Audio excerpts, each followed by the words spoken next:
Hello guys, welcome to the fiction series. Today we are gonna see, what if Naruto x Ember x Desiree x Jazz?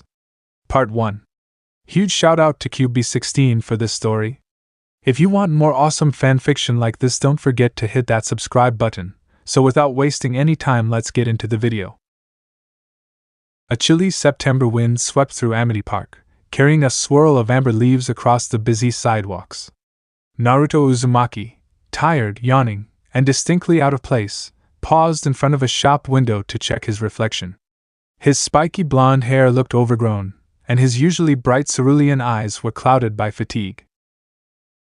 Could definitely use a trim, he muttered, giving his reflection a half-hearted smirk. It was his first day in this Midwest city, Amity Park, Minnesota, and although it reminded him of places like Chicago or Philadelphia, he'd come here for one reason: ghosts. Rumor had it that phantoms were drawn to this city, crossing from wherever they originated into the living world. Except, Amity Park felt far too normal for such supernatural claims. No swirling vortexes, no apparitions floating about. Maybe he'd wasted his time coming here. No sense worrying now, he decided. He'd forged the necessary paperwork, found a short-term apartment, and enrolled in the local high school as part of his investigation. Might as well see it through. That was when he noticed the neon sign for Nasty Burger. It blinked in bright orange and green, proudly advertising itself as the local teen hangout. He wrinkled his nose at the name. Who'd eat somewhere called Nasty Burger? But hunger urged him inside. The restaurant bustled with after-school traffic, squeaking sneakers, chatter so loud it nearly drowned out the hissing grill, and the rhythmic clack of trays on metal counters. Naruto grabbed a burger, fries, and a milkshake before settling into a booth, choosing a seat that let him keep an eye on the entrance. He'd only managed a couple of bites when someone's sharp, confrontational voice cut through the general din. "Hey, you!" Naruto looked up, still chewing. A raven-haired girl with pale skin and dark violet lipstick glared at him. She wore a black choker, a cropped black tank top with a purple oval on the front, a green and black plaid skirt, and purple stockings tucked into chunky black boots. Her hair, short, with a tiny ponytail held by a green band, added to her edgy, goth vibe. "Do you realize that by eating that," she snapped, pointing at his burger, "you're contributing to the slaughter of innocent animals?" Naruto stared at her, baffled. "Oh," he said finally, swallowing. "You're a vegetarian, huh?" The girl huffed, crossing her arms. "Meat is murder. Vegetables and fruit are perfectly good alternatives. You don't have to kill anything just to eat." Naruto shrugged. "Meat tastes good, though." He took another bite of his burger, ignoring the look of disgust crossing her features. "It's got nutrients some people need. It's not for everyone, but it works for me." Her lips twisted in frustration. "People can live without meat," she insisted, doubling down. "I'm not trying to change your beliefs," Naruto said calmly, sipping his shake.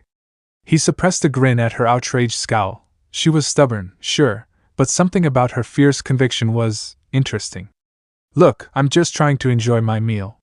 Why not let me eat in peace?" She practically growled under her breath. "Fine," she bit out at last, spinning on her heel and stalking away. Naruto watched her go, intrigued despite himself. He finished his food, tossed the trash, and left.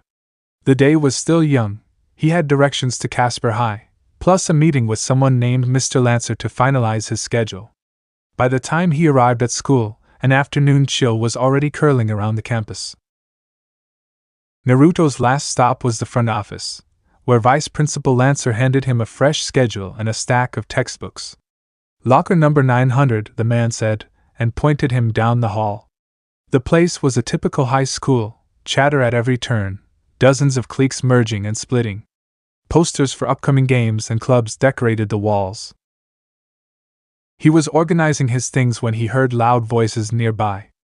A tall blonde jock, wearing a red sports jacket, had cornered none other than the same goth girl from Nasty Burger. "You calling me dumb, freak?" the jock snarled, shoving the girl against a locker. She glared right back. "If you're asking, then yeah, I am." Naruto raised an eyebrow. He'd known bullies in his time, and this guy had that all too familiar arrogance of someone who'd never been told no. Stepping away from his locker, Naruto moved so fast that the surrounding students blinked and almost missed it. He planted a swift kick into the jock's side, knocking him sideways into the metal lockers with a resounding crash.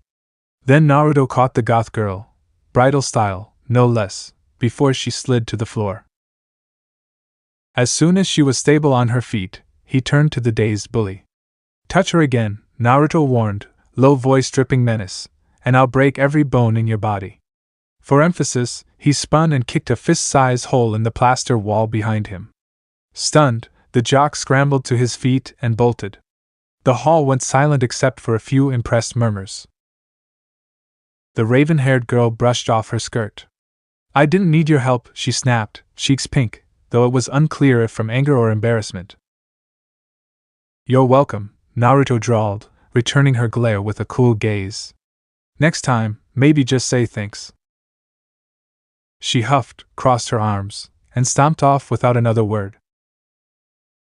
Naruto found himself sharing multiple classes with her, Sam Manson, he later learned from a new acquaintance. The black-haired boy in question introduced himself as Danny Fenton. Where Sam was brash, Danny was more shy and easygoing. "You really showed dash," Danny said, guiding Naruto through the crowded hallway between classes. "Guy's a star football player here. No one stands up to him like that." "Yeah, well, I don't like bullies," Naruto said simply. "He's already picking on you, too?" Danny grimaced. Yeah? Among other things, my parents are ghost hunters. Most people think ghosts are harmless around here, so they figure my folks are kinda wacky. I get called ghost freak sometimes." Naruto frowned. "Sorry to hear that." It's fine," Danny murmured. "I'm used to it." The final bell rang at the end of the day. Naruto was steps from the exit when screams echoed through the corridors. Students rushed past, faces pale with terror, practically trampling those who lagged behind. As the stampede spilled out onto the lawns, Naruto glimpsed a flicker of eerie green light, an ectoplasmic tiger, fangs bared, swiping claws at anyone in range. Finally, Naruto murmured under his breath. He whipped off his backpack and reached inside, hand brushing against a hidden seal. In a flash of displaced air, he pulled out a katana etched with curious markings. The ghost tiger leaped forward, but Naruto slid low, blades slicing across its glowing underbelly. With a wailing screech, the creature phased through the nearest wall and vanished into the city streets beyond. Not wanting to attract more attention, Naruto ducked into a side hallway, ignoring astonished stares. The moment people realized he'd actually fought a ghost with a sword, the questions would never end. Better to slip out for now and worry about damage control later. Night fell on Amity Park, and a half-moon peeked through rolling clouds. Naruto walked home, coffee in hand, mind busy with strategies, so ghosts were truly active here. And if the stories he'd heard were right, this was probably just the beginning. He turned down a quieter street, footsteps echoing between dimly lit apartments, when he felt it, the distinct sensation of someone trailing him. He paused by a convenience store window, pretending to admire the display of candy bars, then shot a glare over his shoulder. Nothing obvious. But Naruto's sharp instincts didn't lie. He darted suddenly into a nearby alley, grabbing a slim, shadowy figure by the wrist and slamming them lightly against the dumpster. They gasped, definitely a girl's voice. Naruto blinked in surprise at the scowling face illuminated by a single flickering street lamp. "Manson?" he said, releasing her. She rubbed her shoulder and winced. "Geez, you could have dislocated my arm." Sam glared daggers at him, cheeks warming with irritation. He stepped back, folding his arms. "Why are you following me?" She hesitated, then shrugged. I saw how you fought that ghost tiger," she admitted. "That was way beyond normal. I wanted to see if you were some kind of freak or possessed." Naruto let out a low chuckle. "Possessed? Seriously?" Sam pointed at him, eyes narrowed. I don't know. Lately I can sense ghosts. Headaches. Shivers. It's like I can feel them around me. So I've done my research. Which is why you interest me. Normal people don't pull out swords in school hallways. They definitely don't drive off ghosts. He studied her for a moment, pondering how much to share. Then he shrugged. Look, you're obviously not an average kid yourself, Manson. And I have my reasons for doing what I do. Her skeptical glare didn't soften. I need proof. Something to show me you're not the threat. Against his better judgment, Naruto reached out, brushing 2 fingertips across her forehead. A flicker of energy, memories not her own, flooded Sam's mind, images of monstrous battles, ancient enemies, a life shaped by tragedy and triumph. It was overwhelming and visceral, too real to be a trick. She jerked away, dropped to her knees, and tried not to be sick. What was? Sam stammered, pressing a hand to her pale face. She couldn't even form the words. Short version? Naruto said quietly, turning aside to give her space. I've seen a lot. Fought worse things than ghosts. I don't want trouble. I just need to understand why they're congregating here. She swallowed hard, tears still glittering at the edges of her eyes from the onslaught of emotion. Then she stood, regaining enough composure to scowl again. You could have told me. And would you have believed me without seeing it? He bent down to pick up the hair tie she dropped. Her hair spilled around her shoulders, and he gave a small, thoughtful smile. Your hair looks nice down, by the way. A furious blush crept up her cheeks. You're a jerk, she muttered, snatching the hair tie from his hand. But thanks for trusting me, I guess. He raised his eyebrows. Don't make me regret it. If you spill about what you saw, I'll have to. Yeah, I get it, she cut him off. I'm not stupid. Good. Now let me walk you home. It's late. Sam seemed ready to argue, but a breeze swept the alley, reminding her of how cold it was, how tired she felt. After seeing that torrent of his memories, exhaustion hovered at the edge of her consciousness. Fine, she said, voice tight. Lead the way. Naruto guided her out of the alley and into the glow of streetlights, the city's hum around them again. Ghosts or not, she had a feeling life in Amity Park would never be dull from here on out, and somehow, it all started with this infuriating, sword-wielding blonde who'd kicked a jock straight into a locker on his first day. She wasn't sure if she should be relieved or terrified, but deep down, some part of her was definitely intrigued. Walking down the hallway of Casper High, Naruto and Sam shared a dialogue. People here don't tend to pay too much attention, do they? Naruto asked as he picked up on the glances and stares from the other students. At least not to the important things, he added, ignoring the whispers of students about the goth freak and the new kid hooking up. It annoyed him to no end that they wasted their time gossiping and such, but then again he supposed some things would never change. Teenagers were going to be teenagers. He couldn't help but think back to a rant someone from the older generation had went on about.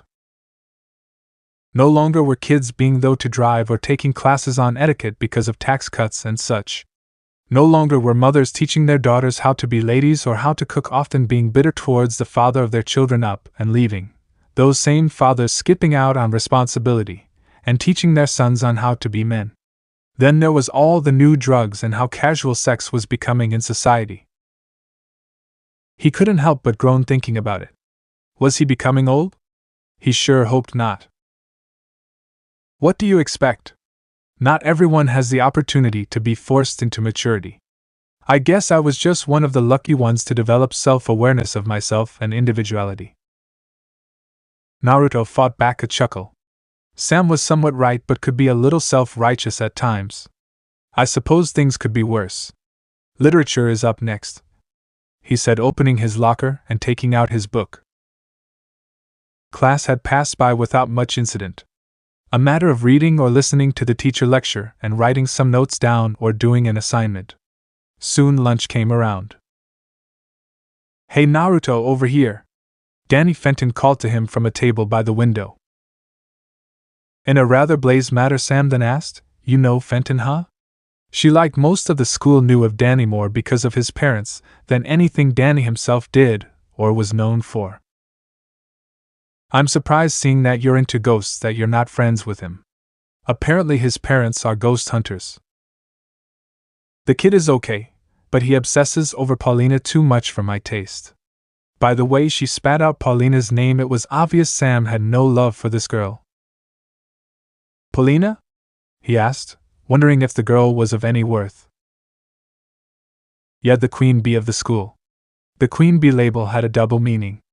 The first meaning the queen of a hive and the other students as drones who followed her other command, and the more vicious ladder of head bitch that no one liked and was only attentive to her, based on looks, money, and popularity that filled the prerequisites of being popular. Sam pointed out the girl as Naruto checked her out. She was pretty attractive, light brown skin, obviously of Hispanic descent with long raven hair that looked rather silky, so it was obviously conditioned. She had on a light pink tank top filled out with large perky breasts, and was wearing baby blue hip hugger jeans that were a bit low-cut, giving her a near hourglass shape. The quality was quite nice, along with the necklace she was wearing made it obvious the girl had some money. There was another girl, wearing a light yellow cashmere top and darker yellow skirt. She was wearing a yellow headband, and she was also pretty, filled out with long toned legs and healthy thighs. Her skin complexion was dark like mocha. The third girl was the atypical long blonde hair and blue-eyed girl seen in social circles. Her outfit was similar to a Hispanic girl, only with a white top instead of pink, with her being rather slender. Then there was the jocks, the blonde from before he had to scare off, and by his side was a guy of Korean descent wearing a sports jacket with the school colors. Like the other blonde boy, he was tall, muscular, well-built, but more slimmed like a swimmer when compared to his blonde friend. I see, Naruto noted as they approached the table by the window. What about his friend with the red cap? He asked, gesturing to the dark-skinned kid by Danny. He was wearing a red cap on his head that looked like it was turned backwards. He wore a simple yellow sweater and a pair of army green cargo pants with brown shoes. On his back was an army green backpack. The boy was very slender, or maybe skinny was a better word for it. Large framed glasses masked his face, giving him the appearance of a stereotypical television nerd. Tucker Foley, nephew of the mayor and son of the biggest supplier of electronics in Amity Park. He's the smartest kid in our grade. Naruto nodded. Hey Danny. He greeted as he and Sam sat. Introductions went about as the four got better acquainted. The pair of four found themselves walking to Fenton Works after school. Wait, so you're saying even with all these incidents the science community still denounces ghosts? Naruto's admonishing tone could be heard as he asked the question in near stupefied disbelief. Talk about ignoring what was right in front of you. Yeah, apparently they think my parents and those who believe in ghosts are crazy. Though once my parents activate the ghost portal, then we'll have proof. How did they denounce the proof before? Naruto asked, curious on what method they used to suppress the information. He could understand trying to prevent a panic, but that sort of thing could also be dangerous. Most of the sightings were by teenagers. Danny didn't even get that far into his explanation before Naruto let out a sigh. Of course. Anyone else is usually discounted as a drug addict or having mental problems. He added. How do your parents manage to do all these projects and stuff? I doubt they're being paid to hunt for spirits that apparently don't exist. Their old college friend Vlad Masters finances the projects and expenses to support our family. He owns a sizable interest in land in several states and a lot of businesses in Wisconsin, so loaning the money isn't that much of a big deal to him. Like what exactly? Well, he's part owner in several high-tech businesses and owns Axion Labs. He also part owner of several airports, some football teams, and numerous small businesses. As Danny finished, Sam spoke up. In other words, he's the only contender against my parents who owns a sizable amount of property and businesses in Amity Park. The walk from Casper High to the Fenton household was relatively short. The Fenton's house, or better known as Fenton Works, was anything but a house. It was a 4-story building with a massive sign supported by metal and LEDs forming the words Fenton Works in flashing lights. Well, here we are. Danny looked from his friends to his front door, gesturing to the building in front of them. With a sigh of resignation, Danny plodded up the steps to his front door. He cautiously cracked it open and poked his head in, searching for any rampaging equipment intent on showering them in slime. Assured that no mechanical monsters awaited them in the foyer, Danny waved his friends in after him. Mom? Dad? I'm home, Danny called through the house. I brought 2 new friends who want to see the demonstration. Danny, my boy, called the faint voice of Jack Fenton, Danny's father. We're in the basement, son. Come on down. The 4 teenagers passed through the family room and kitchen and headed down the stairs to the lab, Danny leading the way. The massive ghost portal that dominated an entire side of the lab was sight-catching.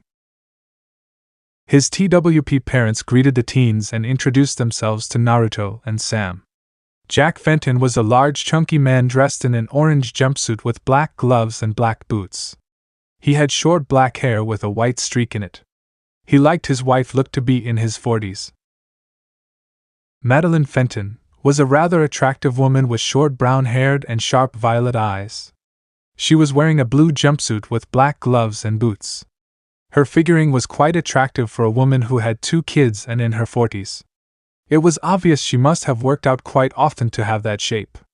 Luckily enough, there was more than enough backup suits for all 4 teens. With the exception of the collar, gloves, belt and boots which were black, everything was white. This is it, Jack proclaimed with a winning smile. He knelt down and picked up one end of a rather large cable. This portal is bound to break the dimensional barrier that separates us from the ghost zone. Maddie picked up another cord of the same thickness lying on the ground. Our life's work finally comes to fruition. The 2 held hands as they connected the 2 cables, allowing the ghost portal to get the large amounts of power it needed to run. Everyone looked into the portal. A wave of green electricity began to spiral around the portal, stopping halfway through and fizzling out of existence. An uncomfortable silence that hung in the air following what appeared to be the most anticlimactic activation of a machine in the history of machines. Jack slowly lowered his gaze from the inactive portal. Maddie looked at her husband with sympathy. Don't worry, honey, she said optimistically. We did have some problems computing the ectoplasmic energy feed. Maybe we made a mistake in the calculations? Jack seemed to perk up at the idea. Maybe you're right. Maybe you made a miscalculation. Come on, let's go check. Maddie scowled at the accusation, but followed Jack as he bounded up the steps 3 at a time. After the adults had left, Tucker walked over to the portal, inspecting it closely despite the warnings. Of course, the portal didn't work anyway. I know I'm no expert in this sort of thing, he said after examining the device. But everything looks like it's configured properly. This looks like some pretty advanced technology. Even if their field of choice is unusual, the scientific community were fools to turn your parents away. It would have been something if it worked, Sam said with a sigh as she looked over to Danny. You okay, Danny? All that time they spent and the portal won't even work. I feel kind of sad for them. Maybe you should go in and check it out, Sam suggested. Maybe there's something inside that's broken that you can fix. What? Danny asked in surprise. Why do I have to go inside the ghost portal? Well, it is your parents' invention. Think how happy they would be if you fix it. That, and I've always wanted to see the dimension where ghosts come from anyway. Come on, Danny, what's the worst that could happen? Sam added. Ghost portal plus unknown result equals ghosts. That could cause death. Naruto spoke as Sam glared at him. You're not helping. I was supposed to help. Technically, it's a portal into a parallel dimension comprised mostly of ectoplasm, a.k.a. the ghost zone as Mr. Fenton calls it, Tucker explained. I keep the suit on if I was you. It'll keep you protected, Naruto added. Danny walked over to the portal and sighed. Here it goes. Danny stepped through the archway and into a small room. It was covered with glowing green circuits. He found a small panel with a red and green button. He gulped slightly as he pressed the green button. At first nothing happened and Danny thought he had wasted his time. Then there was a flash and green and white light exploded around him. Energy ripped through his body and his body felt like it was filled with slime. Danny cried out as he tumbled out of the portal as it overloaded and shut down. Danny! The others crowded around him. Hey man, you okay? Ah crap. This was a terrible idea. Quick, get him upstairs and get his parents. Danny woke up with a splitting headache and a damp cloth on his forehead. What hit me? He sat up and found his older sister sitting at his desk reading a book. She was an attractive girl about 2 years older than him. She had long reddish-orange hair, unusual seeing their father had black hair and mother had brown. She was quite slender, dressed in a black shirt and blue pants a shade lighter than their mother's jumpsuit. You're finally awake. She quickly got up and went to his open door. He finally woke up. She walked to his bedside. You had us worried, little brother. Jazz sat down next to him. You've been out for almost 24 hours. A day? God, feels like I was out for a week. What were you thinking, by the way? You could have been killed. Danny didn't have time to answer as his mom and dad burst into the room. His mom rushed to his side while his dad took position at the foot of the bed. So did the portal work? Both Fenton ladies glared at Jack and he silently gulped and managed a smile. How you doing, son? My head is pounding, not to mention the chill. His mom checked his forehead. No fever. Can you move? Danny checked under the sheets to make sure he was clothed before leaping out of bed. He test jumped a few times. I feel great. Guess I just needed a little sleep. That's great, honey. But I want you to try and take it easy for a few days. Take it easy? I've been out for an entire day. I need to get out and stretch. Elsewhere in a secluded lab in the outer rim of Amity Park underground. My word. The figure said as the readings from the bugs he implanted in the Fenton's labs and computer flickered to life. To think of all the things that could have happened. Months of planning had gone down the drain. For weeks now he had been cultivating the perfect revenge against his long-time hated college acquaintance Jack Fenton. Ectoacne, that was what he was inflicted with due to the carelessness of Jack Fenton. It was a 1 in a million chance that he would have survived the disease that was absolutely fatal to humans. It was a nasty disease that often developed in people who were exposed to near lethal levels of ectoplasm. Either Jack would become a half-ghost like him, and it would drive away his wife, a fellow ghost hunter, forcing her to hunt him down and dissecting him, or the man would kill himself out of grief. The third would be the man wouldn't survive, and the best part was that there would virtually be no way of linking him to the incident. But this was Odysseus, no. Maybe he could change this to an advantage. Computer. A holographic image of Maddie Fenton appeared in front of him. She was dressed in her usual blue jumpsuit. Yes, sweetie? Display the DNA scan. Vlad had popped up to check up on Danny when he heard about the incident. Taking a DNA sample before having to leave on business. Displaying now, honey. The hologram floated away as an image of a large DNA strain appeared on a floating computer screen. The infusion of ghost DNA is at about 50%, but it is constantly shifting its spectral properties. Explain. He had copied all of the information that the Fentons had gathered and downloaded them into his computers. He hoped an answer could be extracted from the data. Unknown. Vlad rubbed his chin as he tried to think. If he's anything like me, it'll take his powers time to develop. I might be able to force them to grow and evolve during times of duress. I'm going to need to test his power, but with whom? Computer opened the files on Ectoplasm Class B. Several files with images of ghosts came up. Among them the name Ember, Skulker, and Aragon. Other powerful ghosts that he had studied to inquire the nature of their power and weaknesses. They were the only ghosts who posed a minor threat to him if engaged in combat. Years of learning how to control his power, and the fact that the learning curve of ghosts was extremely minor to humans gave him an advantage. Ghost's source of power was their ghostly possession, which only gave a minor boost in power when a ghost reached their plateau. As a half-ghost, Plasmius did not have such restrictions. Being half-ghost and human, the mutation and power boost gave Plasmius at least twice the power bonus of most ghosts when each plateau was reached. B-class are far too powerful for him to handle now. Even if B-class posed a minor threat, there was a large gap of power between each class. Even as powerful as he was now, he doubted he himself could take on an A-class on fair grounds and win without some tricks up his sleeve. Class files. The class files were far more extensive. Names like the Lunch Lady and such stuck out. They weren't as powerful, and very few lacked a theme like the B-class and above ghosts. Now to find some particular weak class ghosts to test young Daniel with. That was what Vlad was after. Most D-class were just mass of ectoplasm whose physical form were often materialized through sheets or latching onto a spiritually aware host like a leech. Once Danny's power awakened, they would be comparable to a D-class, but would quickly start to grow and adapt. Vlad doubted they would give him much of a challenge beyond a few days.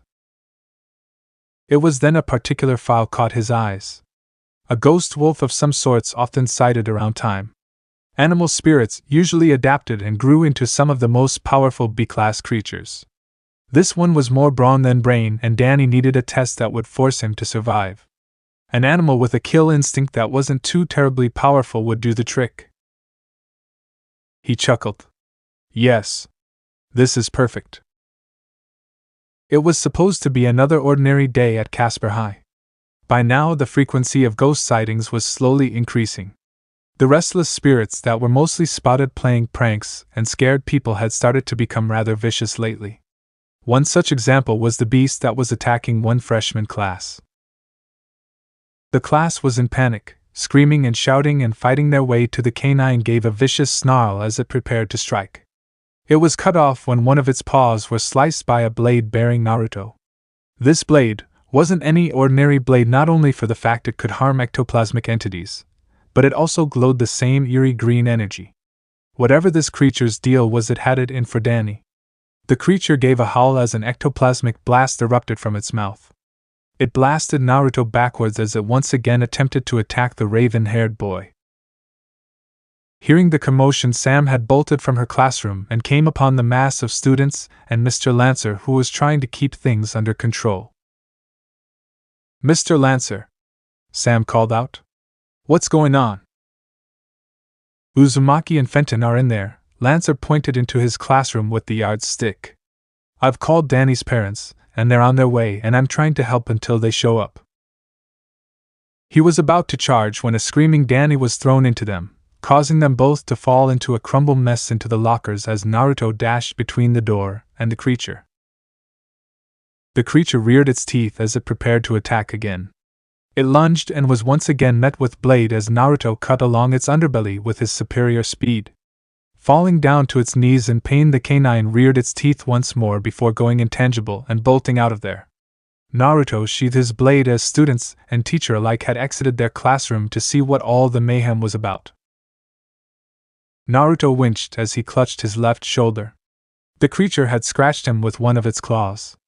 "Am I getting slow?" His attention was brought off his injuries when the main school doors were kicked in and none other than the Fentons, armed to the teeth with what looked like rocket launchers, charged in.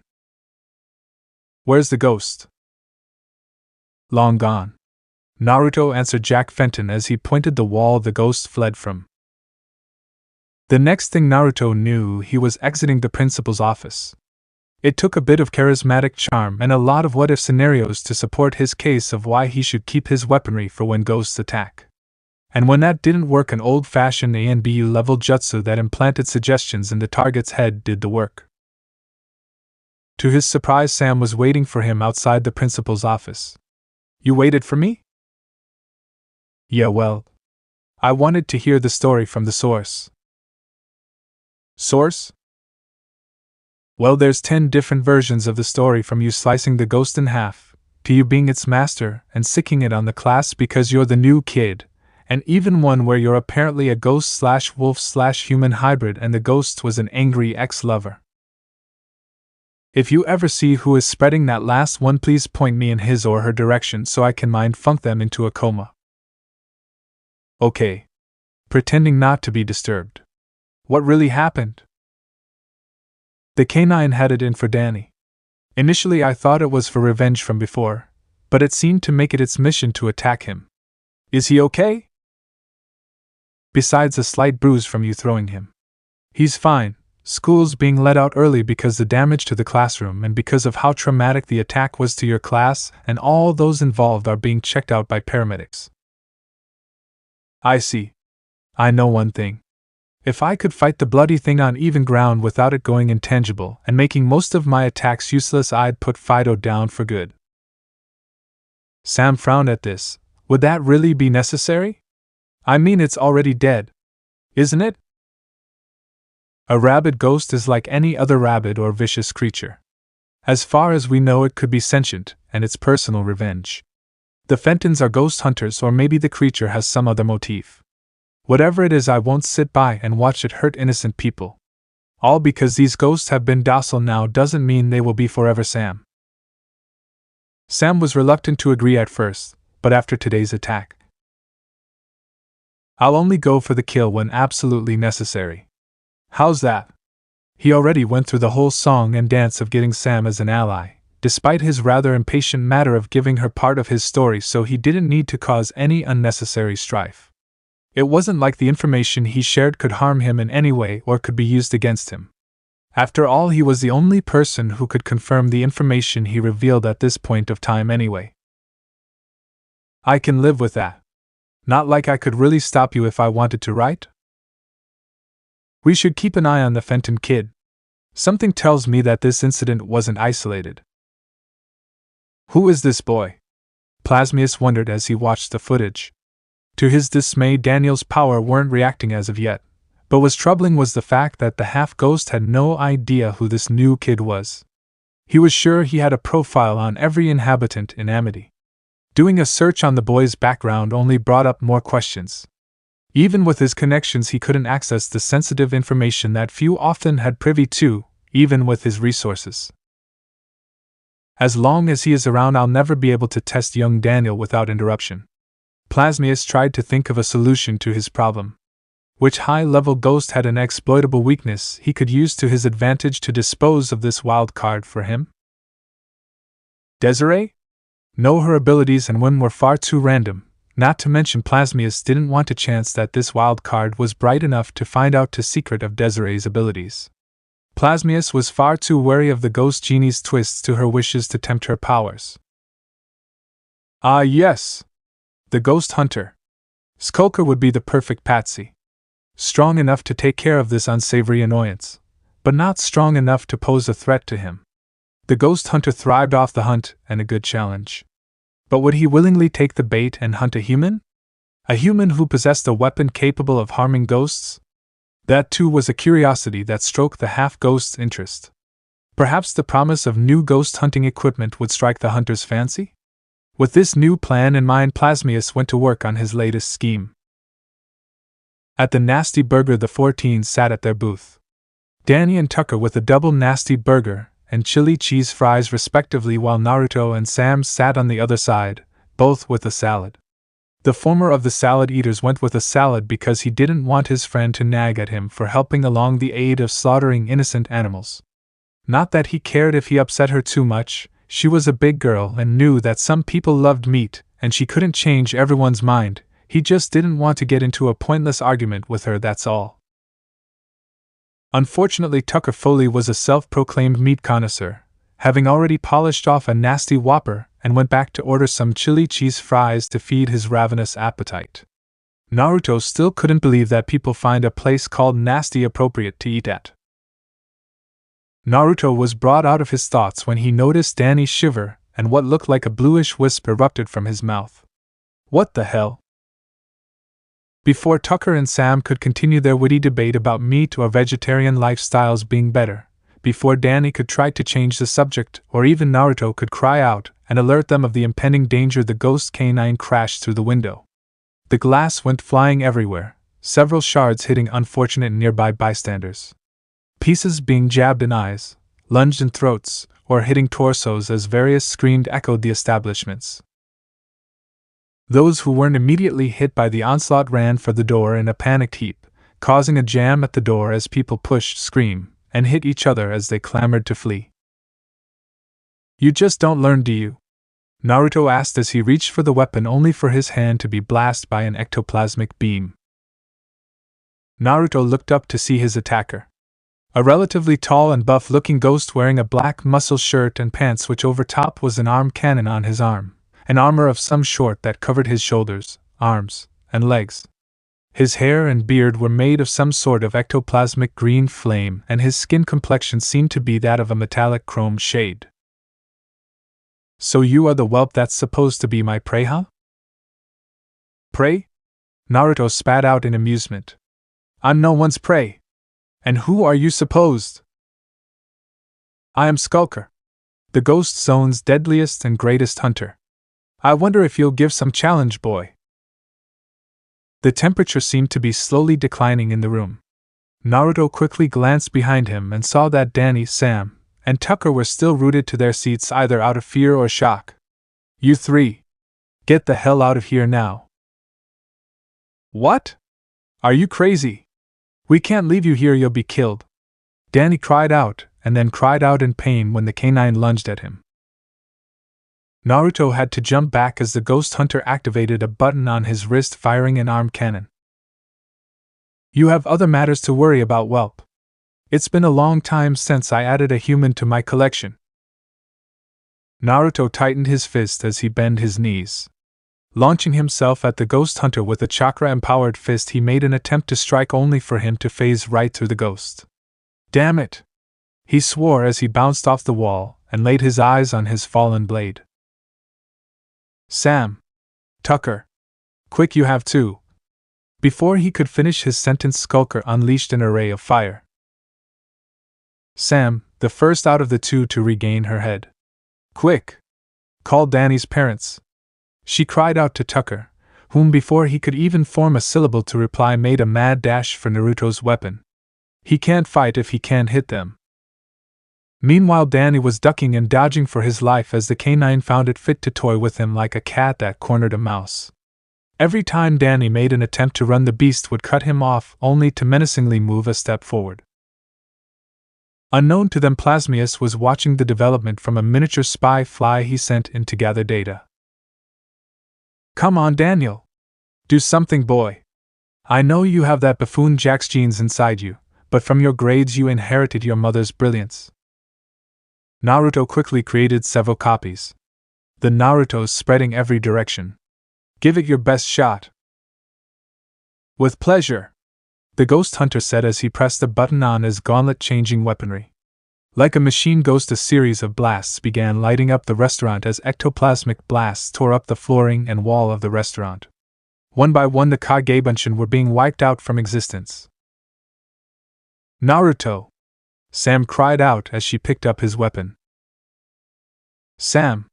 Stay back!"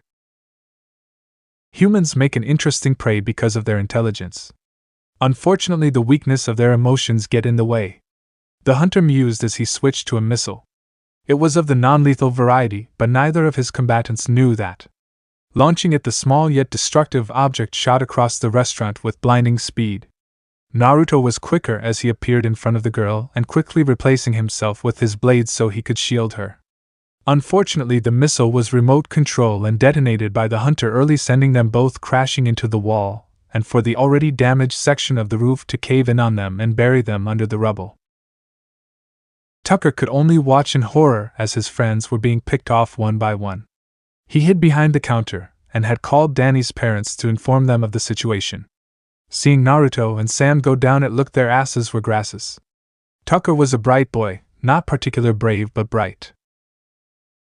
He knew what he was about to do was extremely idiotic and out of character, but he figured if he was going to die anyway, what the hell. Picking up a tray and doing a battle cry he had seen in numerous action movies, he charged the canine, hoping he could at least save Danny.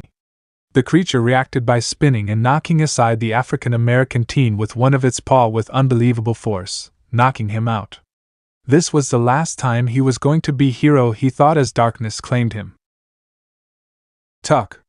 Nuh! Danny cried out as power began to surge through him. You bastard! Why?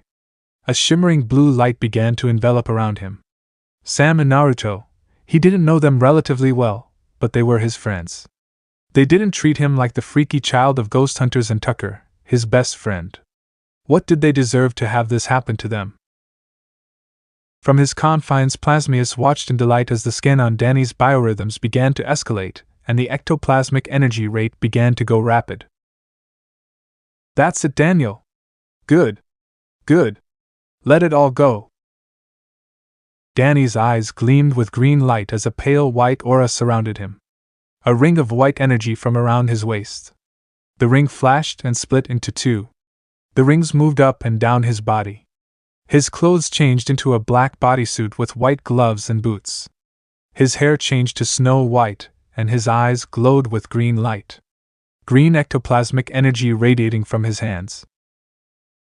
With a cry of fury, Danny thrust his hands forward as a powerful ectoplasmic beam, blasting the canine creature whom was caught by surprise, sending it crashing back into the wall with a sickening thud.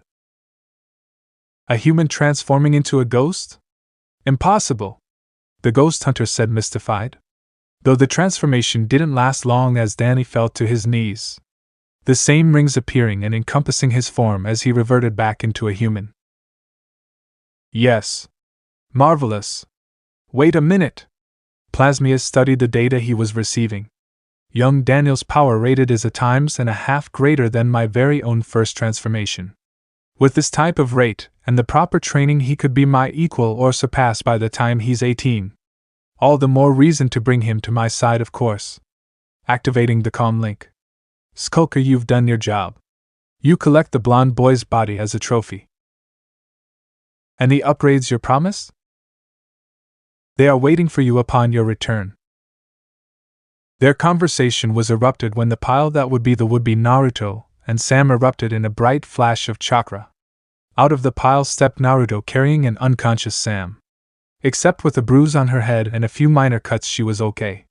Though Naruto was a different story as a malevolent energy was radiating from him. Anger, that was the emotions that was currently flashing in his eyes. You're still alive. You're no ordinary human boy. Do you hate me of harming your little girlfriend? Naruto ignored Skulker as he looked at the unconscious Sam. Sam.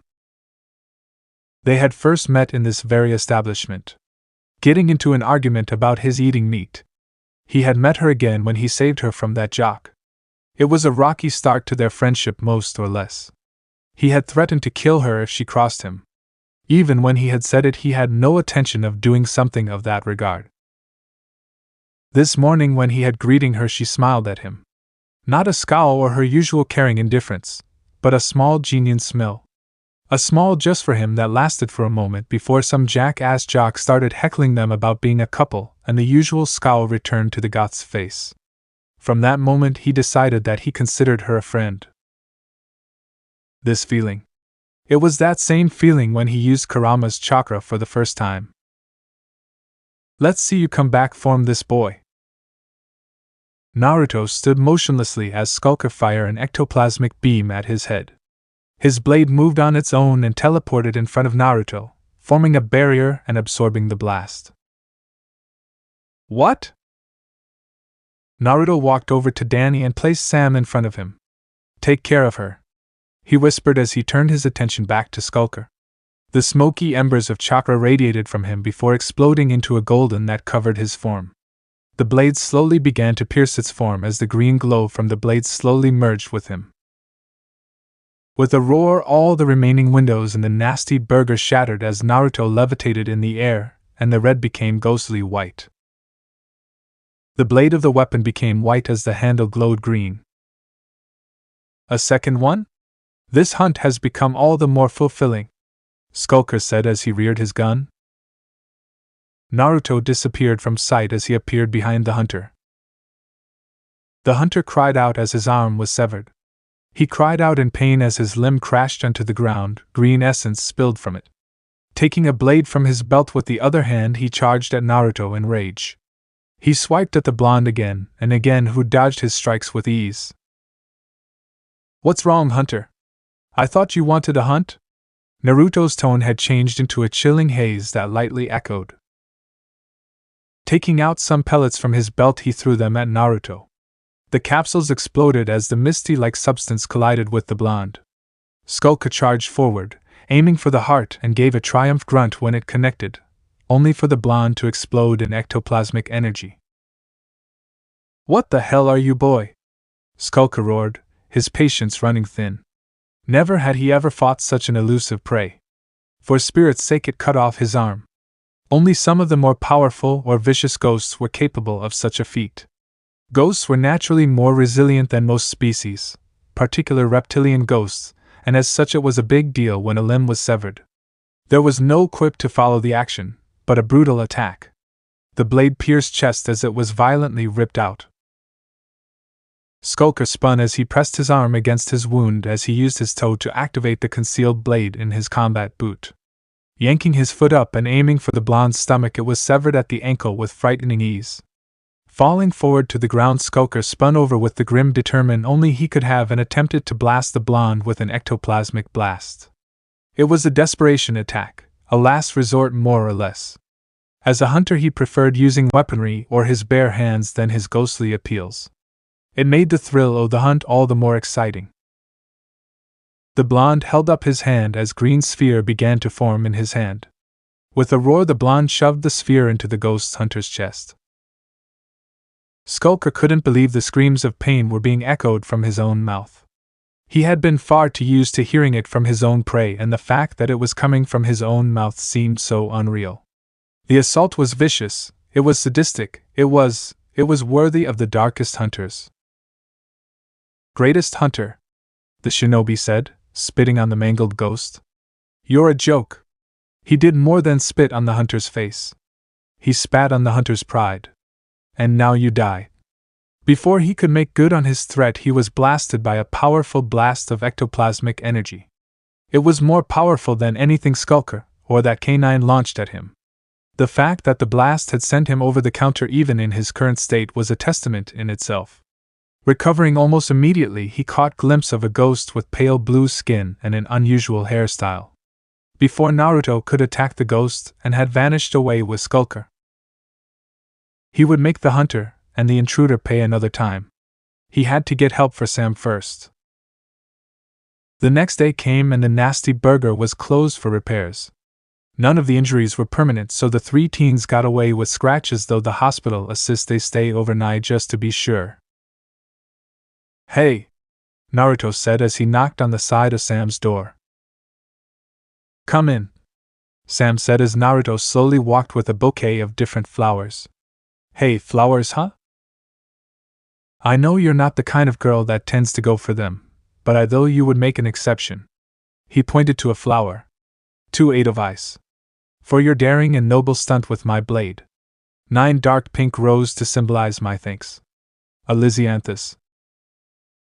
My favorite," Sam said with a small smile. "My grandma calls me her little Lysianthus sometimes because of how outgoing I can be at times. Or at least how I used to be when I was younger." Sam then took notice of another flower. "Which flower is that?" she asked, as she gazed at the violet flower. "A hyacinth. It means I'm sorry. Please forgive me." "Forgive you for what?" "For allowing you to get hurt," he answered honestly as Sam's eyes widened. She looked away as a twinge of pink appeared on her cheeks. "It's my fault for being an idiot." "You had my back." Naruto reached out and grabbed her hand. Naruto gazed into her violet eyes. Naruto leaned forward. "Naruto." Her blush started to intensify as she realized what Naruto was about to do. Unfortunately, Tucker took that opportunity to barge in. "Hey Sam, you looking forward? Whoa! Sorry to disturb," he cried out as he retreated. 2 occupants scowled as the same thought filled their head. "Damn it, Tucker!" Naruto shook his head. I have to go. I'm going to track that hunter and make sure he'll never hurt you or anyone ever again. You'll visit again, right? I mean, you don't have to or anything, is just. I'm curious on what happened after I blacked out. She hoped Naruto didn't notice the hopefulness in her first statement, but she knew it was wishful thinking. It was just that Naruto was the first real friend she had in a long time. Of course I will, he said as he stood and walked to the door. He paused and looked back at Sam. He looked like he was about to say something but paused and decided not to as he left. In the outskirts of Amity, one billionaire was putting the finishing touches on a finishing procedure in his hidden outpost. Though he would have to head back to Wisconsin to get the full benefits of the data he collected. Computer, what is the result of the procedure? The holographic image of Maddie Fenton appeared. All scans read green dumpling. Emergency procedure has proven successful. Plasmius activated the table as it slowly rose to a horizontal position. Skulker, can you hear me? He asked the metallic shell. I'm alive. What happened to my body? The hunter's normally beepy and self-assured voice was lifeless and metallic. I was barely able to save you. That boy did a number on you. I'm afraid I was only able to save a small part of your essence, which is about the size of a worm. I have your consciousness hooked up to this battle armor, which is a mixture of weaponry and cybernetic technology one was able to whip up with your mangled body. I'm afraid it might take you a while to become reacquainted with your power. Even then, what I whipped up was in haste, and it'll take some time before I scan for any side effects. That boy will pay for what he has done to me. It won't be that easy, I'm afraid, but I can offer you the means to achieve your revenge. You work for me and I'll provide you with the means to hunt down and slay your prey. Deal, the ghost hunter agreed as his metallic eyes glowed a venomous green. Resting peacefully on his bed, Naruto was contemplating the events of the last few days. Like this weapon, his only tool in fighting ghosts. While he could harm them when they took a physical shape, their intangibility would have proven a problem if not for this item. Though when he thought about it, his worries was nothing compared to Danny's current issue. In the throes of puberty, and now he was a partially mutated hybrid specter. The only solace he could offer the kid was to train him so he could at least learn to control his power. His thoughts were soon interrupted as a rapping at his window broke him out of his trance. He walked over and found Sam at his window. He opened the window. How the hell did you get down here? One of my family's chauffeurs. He's pretty cool once you get to know him. Any reason why you are here at this time of night? He asked as he extended his hand, helping her in through the window and into the room. I couldn't sleep, she said as she looked around Naruto's room. It was a bit different than what she remembered.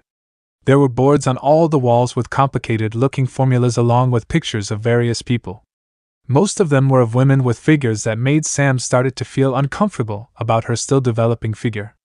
She did take solace in the fact that they were clothed and most of them had in the image with other men. There was also a desk with a brand new computer and furniture. Sam took a seat on the bed as she decided to focus on something else when her eyes landed on Naruto's weapon. So I'm sure you didn't just come all the way over here to look around my room. Is there something you want to talk about? He asked as Sam took a hold of the blade. I don't know. It's just I have this really bad feeling something is going to happen soon, you know, she said as she brought her knees up to her chest. Alright. I'm not doing anything really.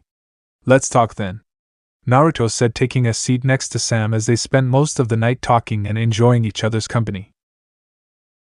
So, Danny, you and your little friends want to hunt ghosts? Jack Fenton, Danny's portly father, asked him. The 4 teens found themselves in the Fenton's basement, hoping they could gain some knowledge from Danny's ghost expert parents, so they could better defend themselves. Actually, Dad, I want to be an astronaut, Danny informed him, hoping not to disappoint his ghost-obsessed father. I'm really still on the fence about the thing, to be honest, Sam stated with a shrug of her shoulders. While she was still into ghosts, most of them were so bland and lacked personality. Waste these looks and all this charisma hunting ghosts? Criminal, Tucker said, voicing his obvious non-interest in the paranormal.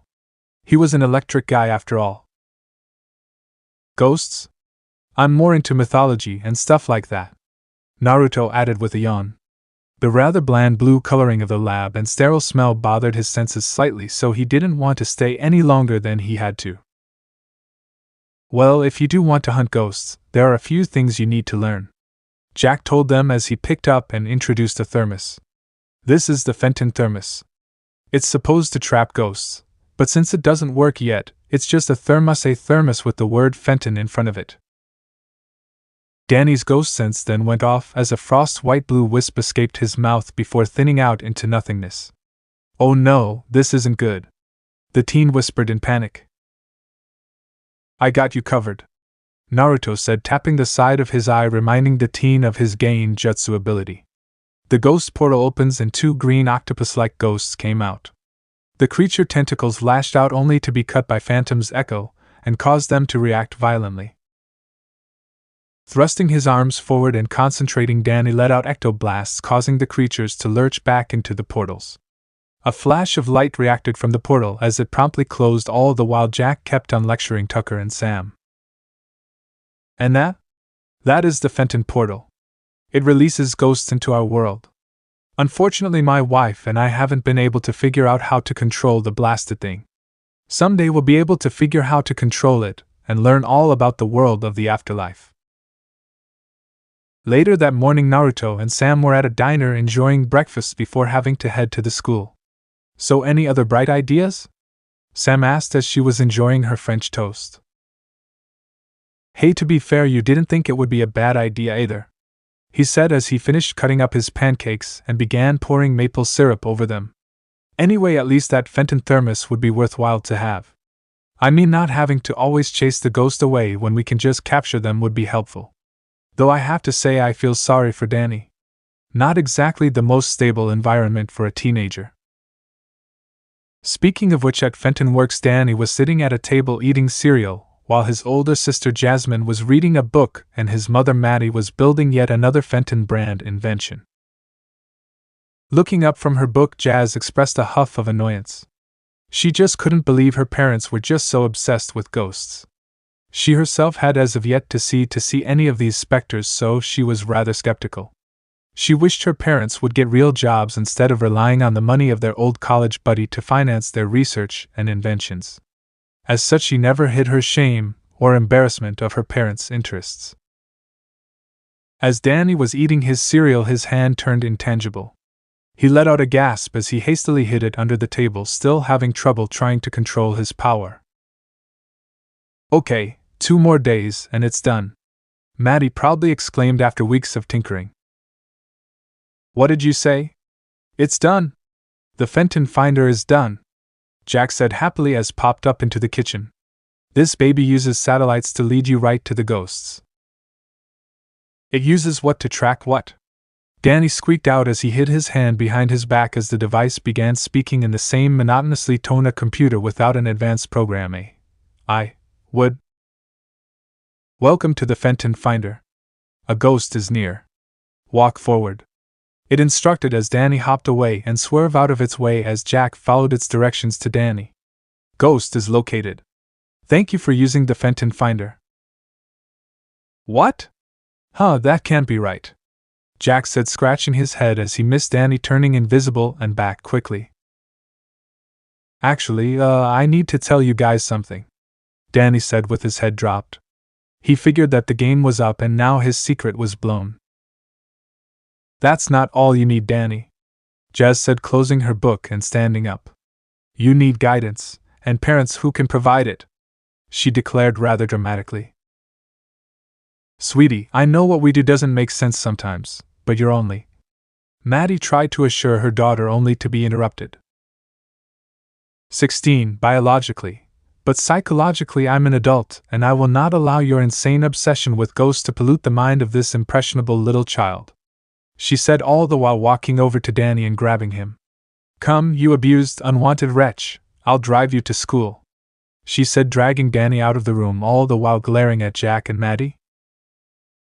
That's weird, Jasmine never offers to drive Danny to school. That can only mean one thing. Per usual, Jack jumped to the wrong conclusion. That's not our daughter, that's a ghost. Danny, no, it's a trap, he declared as he and Maddie ran after them. The group of 4 was traveling up the stairs of the school as they entered the building. I think I should tell them, Danny suggested, bringing up the events of what happened that morning. Why? Parents don't listen. Worse, they don't understand. Why can't they accept me for who I am? The goth said, going out on a little tangent due to her parents' rather suffocating hold and overprotectiveness. Sam, I'm talking about my powers, my problems? Danny deadpanned as Sam was brought back down to earth. Oh, right, me too, she said as Naruto snickered. I don't know how much longer I can hide my secret. I keep going intangible at times, and if someone catches me, I go from the kid with the crazy parents to some sort of ghost freak, he said as he started sinking through the floor. Tangibility, Naruto voiced as Danny groaned and face-palmed as the blonde helped him up. Thanks, something needs to be done. If my dad can invent something that accidentally made me half ghost, why can't he invent something that turns me back to normal? He asked as he leaned against a bending machine only to go through it and pop right back up. Your powers make you unique, you know. Do you really want to give that up? Sam said as she turned into a machine. She took a wallet out of her satchel and put in some quarters and purchased a Powerade. It helps make you you, you know. That's why I'm an ultra-cyclo-vegetarian. Which means what? The meat connoisseur asked as Naruto explained. If it was alive once, she doesn't eat it. She made it quite apparent when we first met, he said with a smirk as Sam rolled her eyes. You're never going to let me live it down, are you? She said, twisting off the gap and drinking 1/5 of its contents. No, I'm not, he cheekily replied. Tucker shrugged his shoulders as the group weaved their way through the crowd of students. Bah, who cares about that stuff? I am a meat man, he proudly declared as several students snickered and pointed at Tucker, mocking him for his poor choice of words. Might want to rephrase your statement, Naruto said as they entered the cafeteria. Anyway, speaking of which, he said, sniffing the air. Last night you had sloppy joes. Impressive, Danny said as Tucker based about his ability to smell. Meat heightens the senses, and my all-meat streak is 14 years strong. And it's about to end. The school board finally agreed to try a new cafeteria menu. I wore them down, Sam smugly told him. Wait, what did you do? Tucker demanded as they arrived at the lunch line. Getting their trays, they were handed a piece of bread with grass on it as put on their trays. What is this? Grass on a bun? Danny asked as he poked at it. What have you done? He cried out as he was told his puppy had been kidnapped. Tucker, it's time for a change. Back at the Fenton lab, the ghost portal opened. A young woman wearing a chef's outfit floated out. The menu's been changed? Why would someone do that? She whispered to herself daintily as she floated through the ceiling. Jack, maybe this is a bad idea, Maddie said as her worry was even visible through her face goggles. I mean, what if you're wrong? I mean, so it's unusual for Jazz to offer Danny a ride to school. Should we really jump to the conclusion that she's a ghost? What if we accidentally hurt her? Maddie, the Fenton extractor doesn't hurt humans. Unless it gets in your hair. And of course the Fenton extractor turns on and sucks in Jack's hair. Aya, he screamed in pain for moments before he finally turned it off. See? He said as it looked like he had been shocked by a powerful electric current. All the while the mysterious woman was flying over the city as she made her way to the school. She was halfway there when a figure suddenly popped up in her way. Amelia Grayston, are you not? The vampiric-looking specter asked the young one. Who are you? And what do you want? She asked as the man smiled a kindly smile. Someone who wants to help you. I can lead you to the one who changed the menu. Why would you help me? What do you get out of this? The young pale green-skinned woman asked, knowing most ghosts were ruled by their ghostly obsessions and often tried to use others to fulfill it.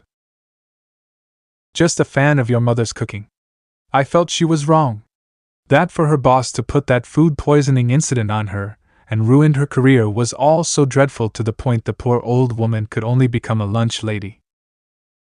That bit of information may have been odd to most to mention it offhandedly, like that it struck a chord in the young woman the fact that few people knew of what happened to her mother after she dropped out of the public eye and moved to a new city to start over. Show me the one who's responsible. The young woman relented and decided to trust this man for the time being. Right now, trying to find out who changed the menu her mother put her heart into was the most important thing to her right now. So she followed after the man, hoping she could solve what was going on without little incident. Meanwhile, in Casper High, Danny was poking at the piece of grass on a bun with his spoon. It was bad enough he was half dead apparently, but now he had to eat grass and stale bread. He looked to his side and see Tucker was quite distressed while Naruto was slamming his head against the table again and again. Don't you think this is a little extreme, Sam? Danny asked as Naruto stopped face desking. Yes, little Miss Goth, who isn't really goth, the blonde said with a scathing scowl. One. And what the hell does that mean? Sam asked, bristling with anger as her arms hooked under her chest, unknowingly bringing focus to her black t-shirt with the words, "Your look of horror is adorable," in blood-red letters to focus. I would tell you, but seeing as I'm dying from hunger I don't want to waste the energy, he blithely responded as Lancer showed up. Miss Manson, the school board wanted me to personally thank you for ushering in this welcome experiment to our cafeteria, Lancer said as Tucker's head shot up and he sniffed the air. Meet. Near. He said as if he was in a trance, sniffing Lancer and sending him a glare all the while. No, the rumors about the all-steak buffet in the teacher's lounge are completely untrue, he suspiciously denied as he once more thanked Sam and took off. Yeah, thanks again for making us eat garbage, Sam. The African-American sulked as he picked at his plate. His murmurs were being mimicked by the various students in the cafeteria who were also unsatisfied with this menu choice. Today was supposed to be pizza today after all, and unlike most cafeteria school, Casper High cafeteria food wasn't complete crap. The more observant students could feel the animosity of their fellow classmates and track their eyes to where the quartet was. It's not garbage, it's recyclable organic matter, Sam informed Tucker in that all-knowing matter of hers. Unfortunately, from what Naruto noticed so far, Sam was a pretty damn pushy a person. She was pretty adamant and dedicated to her vegetarian ways though, and believed that all animals deserved the right to live. Naruto, Tucker, and Danny shared a look as they simply informed her with a simultaneous statement of, "It's garbage." Now, while Naruto was open to many different delicacies of food, the smell of this vegetation was just plain and stale. Then that's when it happened. A young woman floated down through the ceiling. Dressed as a chef, she looked around, hoping to spot the person responsible when a book caught her eye. Ultra Recyclo Vegetarian Cookbook. Which made her snarl something nasty. At that, Danny's eyes widened as a blue wisp exited his mouth and dispersed as he shivered a bit. Even after all this time, he hadn't gotten over the sensation this ghost sense of his made him felt. Of course, Tucker, pro meat, and Sam, pro veggie, were arguing as Naruto went back to face desking. Ugh, guys. We got a problem, he said as he was suddenly swatting by Naruto, causing him to face desk, or one would say technically face table as well. Before Danny could voice his anger at the sudden and unprovoked attack, a tray of ultra recyclo vegetarian food flew overhead and crashed against the wall. The vegetation and soppy ranch that came with it slid down as it soon hit the ground, broccoli and other such plants that were tossed and rolled about. Fenton! Dash's annoyed and oddly pitched voice roared as he stomped over to the table. Danny face clasped at this, as his number one tormentor was obviously going to blame him like everything else in his life. Make that 2 problems, he amended as Dash slammed his head on the table. You know I was looking toward to some pizza this lunch, and you know what I get? Mud pies, he hollered as he pointed to the teen's plate. 3 mud pies with mud. Redundant much? Naruto remarked in annoyance. How do you think we feel? Agreeing with Dash made him slightly less sick than the gunk in front of him. It was your little girlfriend who did this, you know.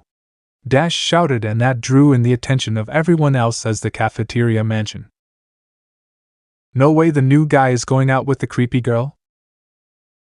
I heard she was loaded. No way, she has no sense in style. Do you see what she wears? The new guy is kind of weird too. No way, he's hot. Have you seen his ass? You have weird taste, girlfriend. Have you seen his hair?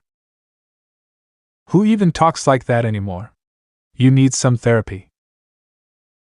Wasn't he the dude that fought that monster thought? Yeah man, that was pretty badass. I'm not his girlfriend, Sam furiously denied as her face began glowing red. The best years of my life. My high school life, and now it's ruined. He grabs Danny by the shirt. How am I supposed to enjoy my glory days eating mud? Actually, it's topsoil. Sam corrected the jock, who growled. Whatever, he said as he threw Danny as he picked up some mud pies. You guys like this gunk so much you can. Before Dash could finish, he was hit in the face by some of the topsoil courtesy of Danny. You garbage fight, he said as he took notice of the rather negative look on the ghost's face. And of course the cafeteria erupted into a mass food fight. It's not garbage. It's. Before Sam could go on a tirade, she was pulled down as the quartet made their way through the cafeteria. While the others crawled on the floor, Naruto merely dodged and ducked the random food. So much for high schoolers being young adults.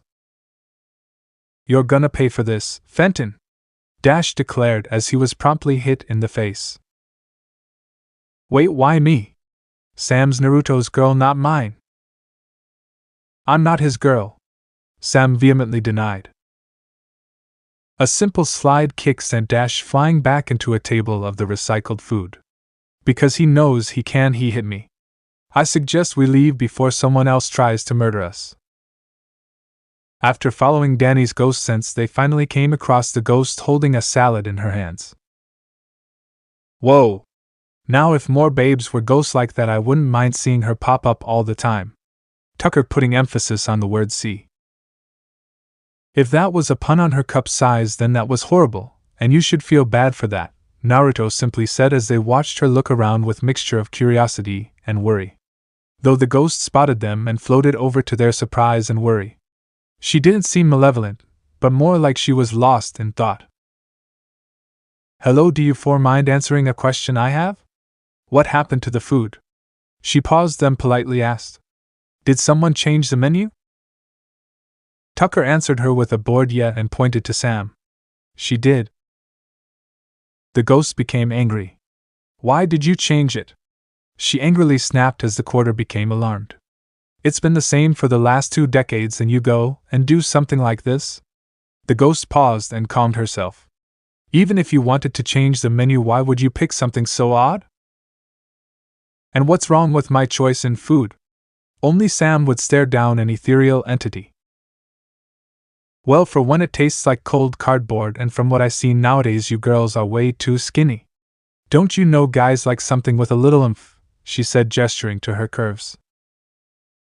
Amen to that, Tucker added as his eyes followed her hand movements. Shut up, Tucker, Sam snapped, not even turning her head to acknowledge him. There is more to a woman than her body. It's comments like those that support the whole men. Before Sam could go off on a tirade, the ghost interrupted her. Oh, please spare me that love us only for our mind nonsense. Look, when you find yourself in a committed relationship, it's give and take on both sides. If you start in a relationship fit and attractive, then you should work on staying that way. It's only fair both sides stay active, communicate, and try to work on their problems than expecting their significant others to read their mind. While yes, it's unfortunate that a lot of men are dumb body-chasing skeezes, doesn't mean we should dismiss them all as such. And what's wrong with a guy appreciating me for my body? It makes a girl feel sexy, the ghost said, having an answer and retort to every possible statement or question Sam was about to bring up. Trust me, honey, I may not have been dead all that long, but when a girl travels like I do, you practically heard it all. Yes, Sam, you should be very ashamed of yourself, Naruto spoke, wearing a smirk all the while. Saying women shouldn't be appreciated for their bodies. That is not what I said. And whose side are you on anyway? She snapped at him with an accusatory finger. The person whose idea of food doesn't taste like ass, he answered. Regardless, I'm not budging from my position. I can't believe you would support the murder of innocent animals. In response to Sam's statement, the chef Ghost shrugged. I'm a chef, and if I cooked only vegetarian, I would be out of the business. So why is the menu not being changed so important to you? Danny finally spoke up as he was bringing the focus of the conversation back to dealing with the ghost's arrival. To Danny's confusion, his ghostly sense went off. You see, it all began when my mother. Before she could begin, 3 vultures descended from the roof and crashed into her, making off with her as they all vanished into the ground. Before the others could react, the notorious ghost canine appeared through the wall, looking meaner than ever before. His claws and limbs were now covered with mechanized equipment, as something of a vehicle Gatling gun was strapped to his back. And in that moment, Naruto voiced all their thoughts. Ah shit! The canine creature's attack had sent both Naruto and Danny reeling through the wall as it chased after them to continue the attack. Heavy ectoplasmic steps left huge paw prints in the grounds as the creature continued chasing after them. People shrieked and screamed, cars crashing into buildings, and panic filled the streets. The sound of breaking glass and property damage could be seen and heard. Split up, Naruto ordered as he took a hard right down one of the streets and past a bakery. The blonde pulled out the strange weapon as he tried to will its power to life. He took another hard right into an alleyway away from the populace. He covered his nose with his right hand, the rank stench making him nauseous. The creature lunged at him, and Naruto jumped back, its long sharp claws nearly ripping his shirt into pieces. Naruto did a spin kick, and surely enough he phased right through the creature and jumped away to gain some more room. Why won't this stupid thing work? Naruto shouted as he shook the energyless blade. The creature began charging again. That's when Danny phased through the wall. Grabbing the blonde, he pulled him through the wall as the ghost wolf phased through another wall and out onto the other side of the building, scaring people witless. They all ran and fled in terror as the creature placed its snout against the ground to begin tracking his prey. Unable to pick up a scent, the creature let out a howl and began quickly running down the sidewalk and into the road, sending several cars veering off the road and into accidents. Between the fact my glow stick doesn't work and you barely having a handle on your powers, the situation isn't looking good, Naruto remarked as Danny began making way to Naruto's apartment. They had already called Sam and Tucker and told them to make it there. But that's not our only problem. Like, what were those ghostas that attacked the ghost chef Go, and why did that wolf attack us? Danny brought up. It was hard enough concentrating on keeping his powers under control as is. He didn't need a bunch of random ghost attacks to muck it all up. And what about all the people who'll get hurt in the meantime? I just hope the ghost hunters can handle it. Right now, the last thing that's needed is 2 ill-equipped power users thrown into the fray when a vicious animal is on the attack. This was no accident, this had to have been planned. I don't know about you, but our canine friend didn't seem sentient enough to fix himself up with that armor, Naruto said as they arrived at his doorstep just as Sam and Tucker were dropped off by her chauffeur. Oh man, this is freaky. It's like all of a sudden we're beacon for homicidal ghosts. I'm allergic to homicidal ghosts, Danny. Tucker began to wail in panic as Danny groaned and rolled his eyes.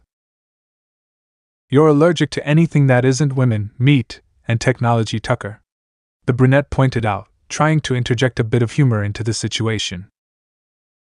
If you're all done shooting the breeze, we have a vicious cybernetic canine running around, Sam reminded them. Let's check the news for any sightings, she suggested as Naruto went to his door and unlocked it. They were invited inside as Naruto turned on TV and began flipping through the TV channels. This is Tiffany Sanchez of Channel 5 News. Earlier reports today have reported a rather large wild animal causing havoc in the city. Many accidents occurred as the beast began chasing after and terrifying several of our own citizens. Reports of 26 counts of confirmed injuries and several $100,000 in property damage have occurred. The large beast was reported of having some sort of strange mechanical machinery grafted to its body. Whether or not this is factual has yet to be confirmed. The police are investigating the incident, and all citizens are encouraged not to go out alone during the night. During the report, Naruto brought his fingers together and created some Kagebunshin. Sending them out in every direction, he was hoping to find out where the ghost wolf was, and soon. If anything else happens, my Kagebunshin will pick up on it, Naruto stated as another report came in. Another report has come in. Reports of a floating woman of advanced age attacking people with meat are coming from Casper High. The four of them bolted for the door when Naruto paused. Where do you two think you're going? Naruto asked with a raised eyebrow. Where do you think? We're coming to help. Sam stared down the blonde. She was stubborn, all things considering, and while that would be endearing at times, it could also be rather stupid when becoming involved in a highly dangerous situation one was not equipped or trained for. Naruto didn't have time to argue with the stubborn girl. Wasting time arguing was just adding more time for innocent people to be hurt, so he merely grabbed Danny by the scruff of his shirt, and using the teleporter jutsu before anything could be said and done, Naruto dropped down to his feet, emerging from the swirl of leaves as Danny nearly fell flat on his face, groaning. You'll get used to it, Naruto stated as he leaped over the side and made his way into the school. Sure enough, dishes of meat floated through the air as they made way for the kitchen. You're the lunch lady, right? Grayston's mother. Someone changed the menu. The lunch I slaved and toiled to perfect. Lunch is sacred, lunch has rules. The slightly overweight ghost in pink raged before she calmed down and materialized a piece of cake. Want some cake? Sure, why not? I'd feel terrible if I refused your kind offer. No need to piss off the ghost and have her try to murder them. The lunch lady patted his head. Good boy, she cooed affectionately. I'm here. What did I miss? Danny asked as he finally recovered. Are you eating cake? Why, yes, I am. By the way, make a note of this. The lunch lady can come and go whenever she pleases as long as she brings more of this delicious cake, Naruto remarked. Suddenly a PDA phased through the ceiling and dropped on the ground with a clack. What the hell? Naruto thought as the thing flickered to life and a series of images played. It was him firing an attack, then an intercut to Danny firing a blast of ecto-energy, then an explosion, an image of Grayston throwing up her hands and screams. That's bullshit, that is not what happened. Naruto tried to argue, but the doctored tape had already done its damage.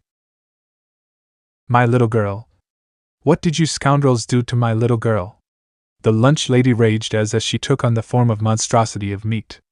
Prepare to learn why meat is the most powerful of the 5 food groups. Now prepare to perish. Forget it. The only thing that has an expiration date here is you. Danny moves his hand down a bit, and his hand begins glowing blue. Looking at his hand, he realizes he has accidentally caused himself to revert back to his usual self. The blue glow travels from his hand down his body, and his clothes, hair, and eyes revert to their usual selves. Whoops! Move! Naruto shouted as he used a Rasengan to shred through one of the limbs that regenerated almost instantly. Sausage links shot out of the meat monster, to which Naruto avoided with ease. Her hand glows green as she summons shish kebabs from a box, their pointed ends heading straight for Naruto. Naruto quickly created Kagebunshin for multiple targets, and quickly charged again, his punches shredding the meat but the ghostly form of the lunch lady unharmed. I could destroy her meat cloak all day, but that just leaves us at a stalemate. It looks like you'll have to look into adapting the cloak and yin-yang chakra into a technique to allow you to harm these entities. Yeah, I'll get right on that when the crazy lady isn't trying to kill me. Quickly forming hand seals, Naruto performed the great breakthrough, sending the lunch lady flying across the hallway and splattering against one of the walls. Meat soared everywhere as its stench was absorbed in the air.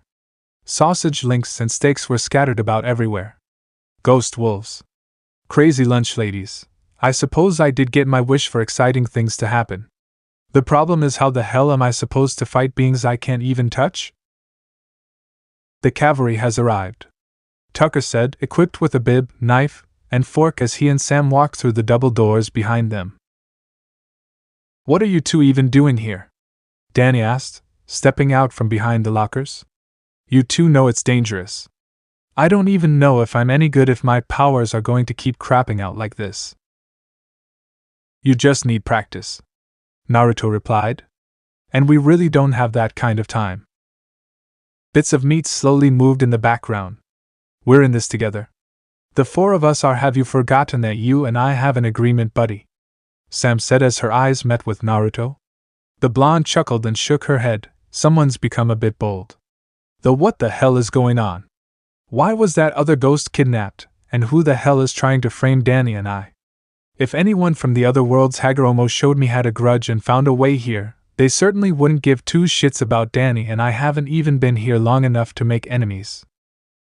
It appears there is more going on behind the scenes than you originally thought. You're going to have to be a bit more proactive unless you want to be caught off guard.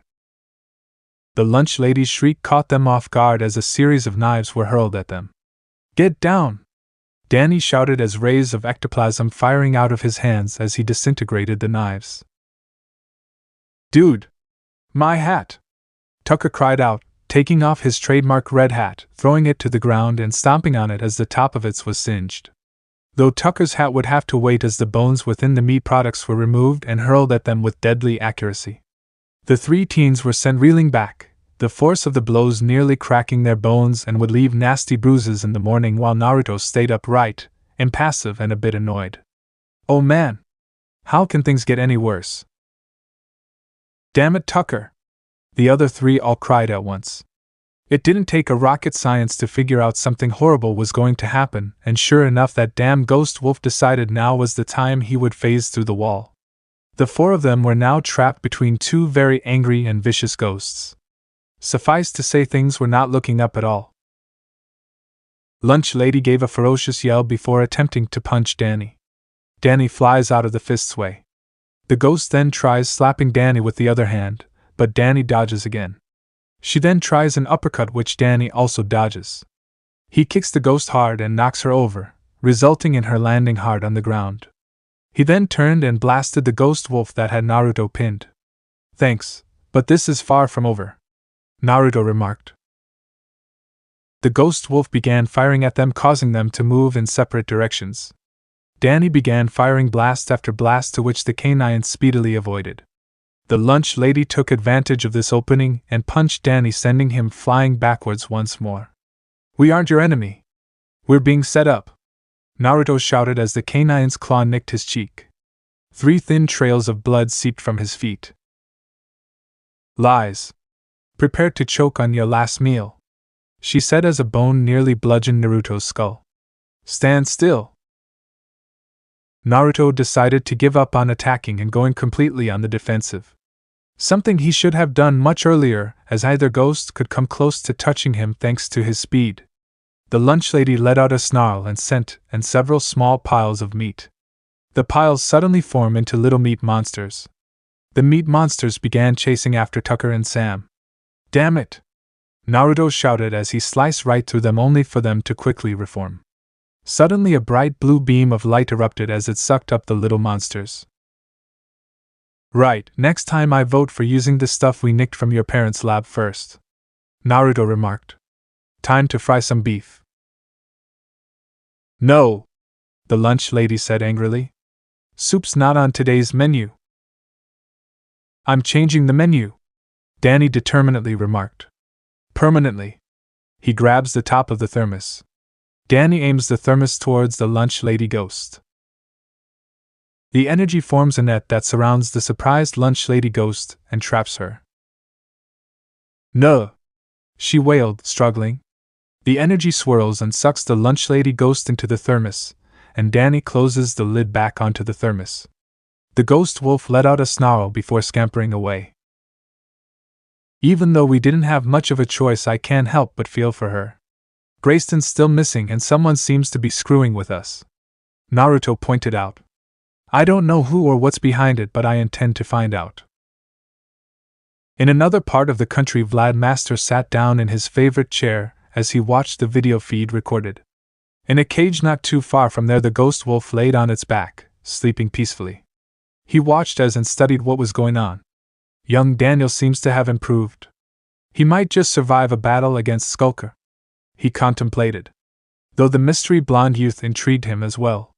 He had abilities that neither human nor any ghost possessed, and he couldn't help but ponder all the possibilities. His mind filled with many different experiments and possibilities.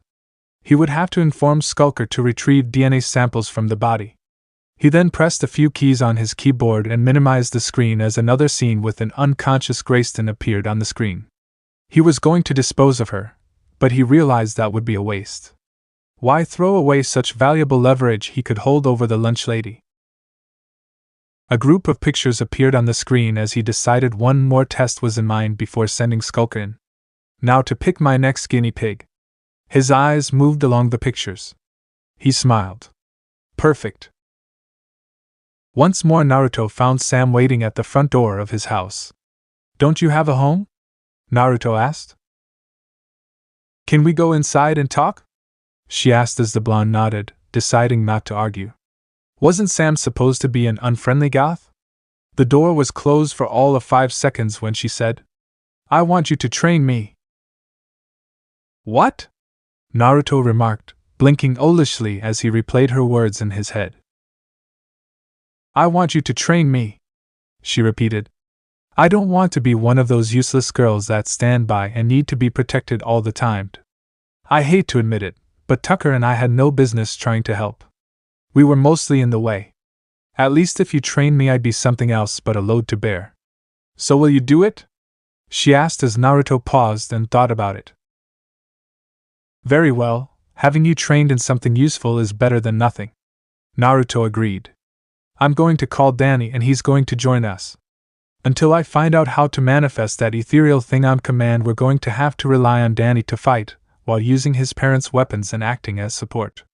Naruto just hoped that it wouldn't take too long for him to figure out how to use the weapon. That morning, after getting dressed and preparing for school, Danny decided to head down to the lab and see if his parents had any more helpful equipment he could scavenge.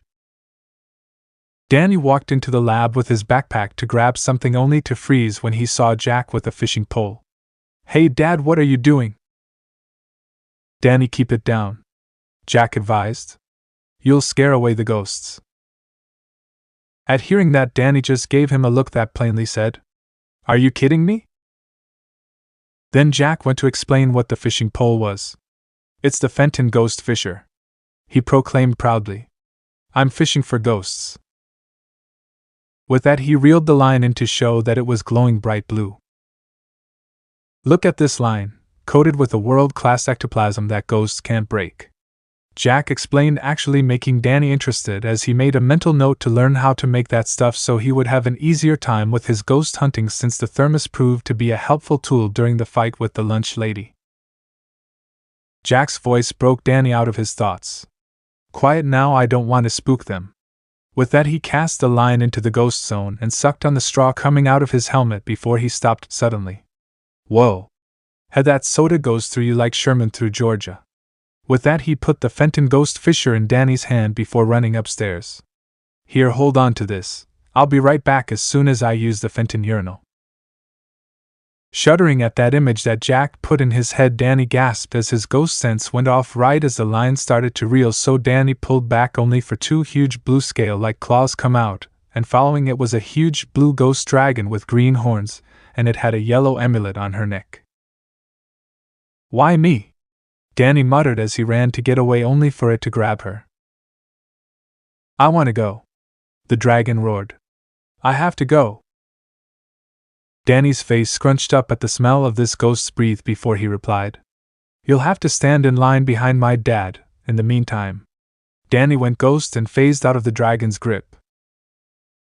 That only seemed to anger the dragon as it tried to claw at him before letting out a blast of green fire, which Danny barely dodged before kicking the dragon so hard in the face the amulet came off and it fell into his backpack without his noticing.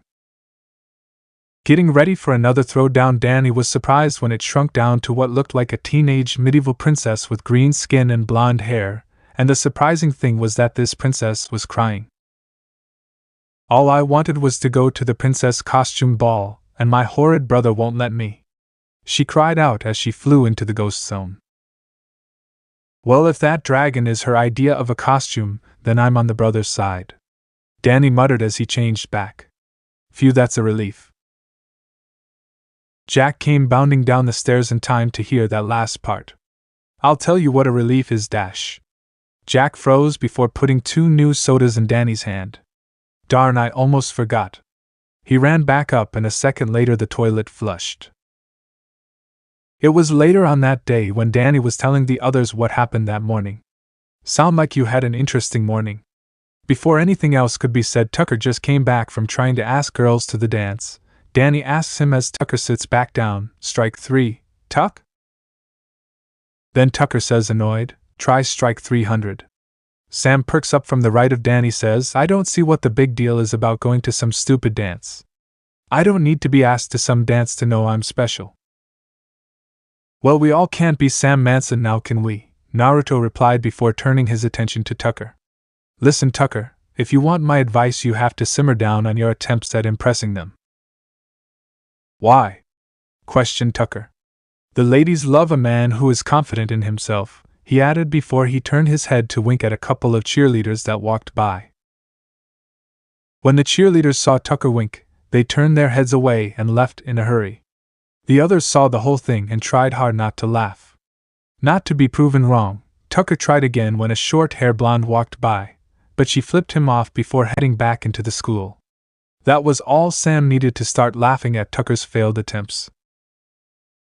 Love a man who is confident in himself, huh? Repeated Danny in a deadpan tone. If there's one thing you're full of, Tucker's, it's confidence. No big deal, said Tucker as he looked around for another girl to ask. Speaking of romantic futures, your future wifey has shown up, Danny, he added. They followed his gaze and saw who Tucker pointed out. Walking towards a tree was a rather attractive Latina wearing a pink crop top that showed off chest while highlighting her taut midriff. She was also wearing blue capri jeans that further emphasized her figure along with white wedges. Her long dark hair bounced as she walked with a sway in her wide hips. The spark that flickered in her eyes was enough to captivate most of the teenage boys in the area as they continued to gawk at her like hungry animals eyeing meat. Danny, like the rest of the boys, gazed at her with an almost hypnotic glance. And here I thought you were the smarter of the two, Fenton. Paulina? Seriously? Sam retorted with a scoff. Girls like her are a dime a dozen, she added. Sam's little declaration was mostly on deaf ears. Danny and Tucker were going gaga over her queen bee Paulina. You like this girl, right? Just ask her to the dance? Naruto casually suggested. After all, even when he was a kid, Naruto didn't have much trouble being casual with girls. Picking up signals, yes, but asking them how was as easy as picking a fight for the blonde. I can't. I'll just get nervous and make a fool of myself. I'm that way with any cute girl. Sam, being offended, says to Danny, Oh, and you absolutely have no problems talking to me? Danny stutters as he has no idea what to say to that. He didn't mean to inadvertently insult the girl. Only one way to solve that problem, and it's to tackle it head on, Naruto said as he grabbed Danny by the wrist and flung him forward. The teen nearly fell on his face when he bumped into Paulina. His attempts to ask her to dance when halted when his pants fell down. You know, I can't help but feel somewhat responsible for what happened, Naruto remarked as he and Sam were walking down the hallway. Somewhat? Sam remarked with an eye raise. I cannot be blamed for the quality of pants, Naruto remarked. Excuse me? Sam found herself suddenly pushed to the side, tumbling over a trash can. What the hell? The raven-haired girl cried out. Naruto, was it? Paulina completely ignored the girl as she focused on Naruto with a flirtatious smile. I'm offering you a rather fantastic opportunity. How would you like the opportunity to go to the dance with me? She asked him with a flirtatious wink, leaning over to give him a generous view of her cleavage. Sorry, while I'm flattered by your interest, I'm not interested. The blonde kindly rebuffed, as causing every boy in the school to look at him like he was crazy. Excuse me? Paulina asked in shock. I said no, Naruto repeated as he helped Sam up. You were rather rude to my friends, not to mention I'm not a fan of bullies or people who associate with bullies. But I'm popular, Paulina managed to say through her disbelief. This went against nearly everything she knew. She was one of the prettiest and most popular girl in school. There wasn't a boy at Casper High who wouldn't jump at the chance to date her. So? Naruto turned to walk away. Being popular in high school will only bring you so far. Once you leave the school, being popular will mean nothing to the thing we call life. There are so many more important things out there than that. Being popular in high school doesn't net you good grades, which you need for any self-respecting college, and even if you manage to buy your way into a cushy job, once the boss realizes you're useless by either costing the company their image or money, you'll find yourself on your ass and out of job before you can even comprehend what happened. I'll hope you'll come to see that actions have consequences and the people you treat like dirt have feelings, and when the day comes that you need help and that person refuses, you'll have no one to blame but yourself. I'm hoping you'll take my words to heart and decide to grow up and become a better person. Everyone else was stupefied at the whole event. Come on, let's go. He ushered to Sam, who looked like she wanted to say something rather nasty to the popular girl but decided against it.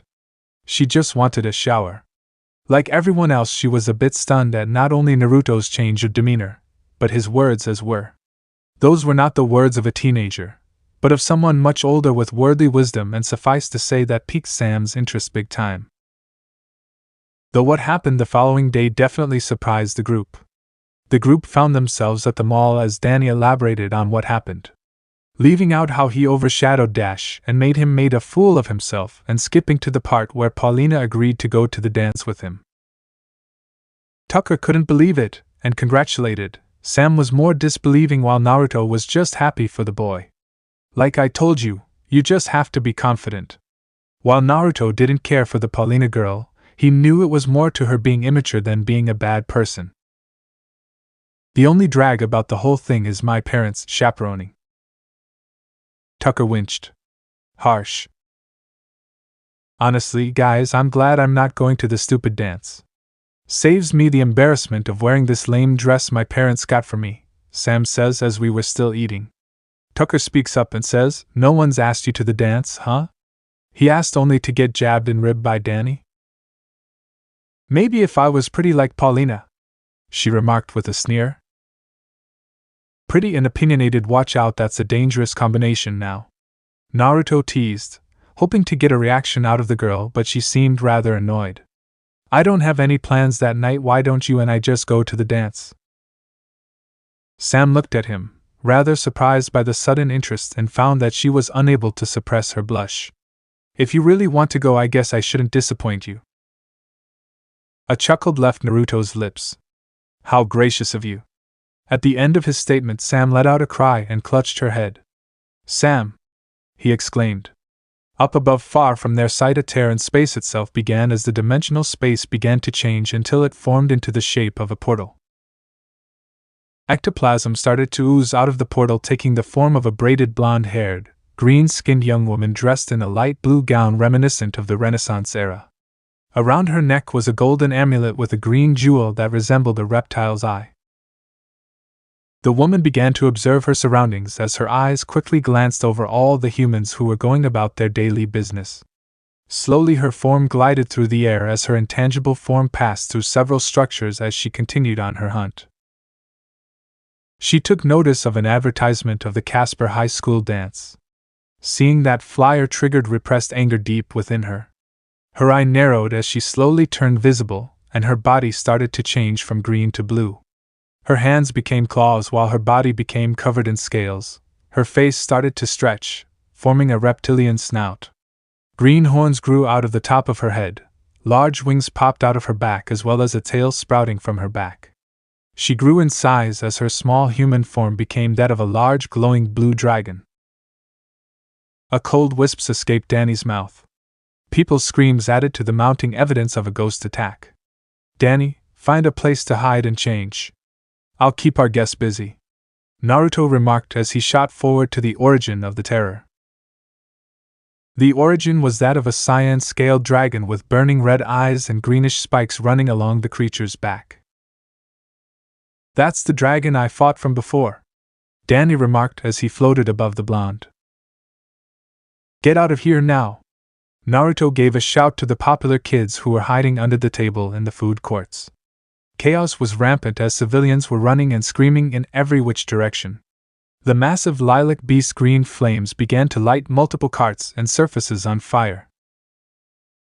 The intensity of the flames had made quick work of the clones as Naruto and Danny were forced on the defensive. The toughness of this beast's hide reminded the blonde of Boss Summon of Snake's Manda, but despite his strength he didn't have this creature's ability of flight, nor did Manda breath ember flames that could melt solid concrete with ease. They shall pay. Maybe on another occasion Naruto would have tried and talked to the creature and tried to get an understanding or some kind of reasoning behind its rampage, but it was proving far too destructive and driven to reason with. The ghost dragon saw figures heading towards her and let loose a massive amount of green fire from her mouth. When the flames reached Danny, he suddenly turned intangible, preventing him from being engulfed and burned by the flames. Using some of the debris, Naruto quickly used a substitution jutsu and leaped at the creature only for her to use her tail to quickly whip at the blonde. The powerful blow from the sharp appendage sent him flying through one of the concrete columns. Danny flew around the ghost dragon while firing ectoblasts at the creature. This isn't working. I'm not doing any damage at all, Danny thought. Getting closer, he took notice of a golden amulet around its neck. Why would a dragon have a necklace? Danny wondered as he flew in closer while dodging the dragon's claws. Before he could get any closer, a stream of fire formed the ghost, caused him to fly back. The intensity of the attacks increased from the dragon became relentless whenever his blasts came close to hitting the necklace. The behavior of the dragon triggered a memory, as Danny once remembered what his father lectured about ghosts. Ghosts with a strong enough ectoplasmic signatures clung to their deceased life in the form of memories. These memories, along with their signature, would manifest in something called ghostly obsession. Depending on the nature of the ghost's power along with their behavior, their obsession could manifest into nearly any object that signifies the core persona of that ghost. Like how a chef ghost would have a cooking knife, or something along those lines. Naruto darted across the floor as he drew out Echo. Naruto! The necklace! Danny shouted out. That was the only indication he needed. His blade flickered to life with energy.